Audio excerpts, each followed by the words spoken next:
काँग्रेसचे नेते राहुल गांधी यांनी तृणमूल काँग्रेसचे खासदार अभिषेक बॅनर्जी यांच्यावर झालेल्या हल्ल्यानंतर पश्चिम बंगालच्या मुख्यमंत्री ममता बॅनर्जी यांना फोन करून विचारपूस केली। कुठलीही मदत लागली तर सांगाल, गरज भासल्यास अभिषेक बॅनर्जी यांना उपचारासाठी हैदराबादला हलवू असं आश्वासन यावेळी राहुल गांधींनी दिलं। राहुल गांधींसह विरोधी पक्षातील इतर प्रमुख नेत्यांनीही फोन केल्याची माहिती ममता बॅनर्जींनी दिली आहे। तर ठाकरेंच्या शिवसेनेचे खासदार संजय राऊत यांनीही या प्रकरणावरून टीका केलेली आहे।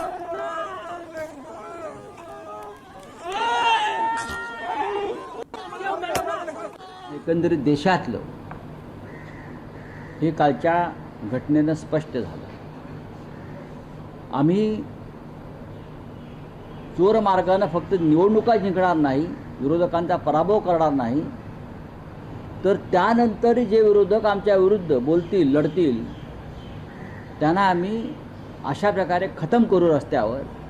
हा इशारा जर भारतीय जनता पक्ष देऊ इच्छित असेल तर या देशातली जनता, राजकीय कार्यकर्ते तुमच्या विरुद्ध लढायला आणि मरायला तयार आहेत।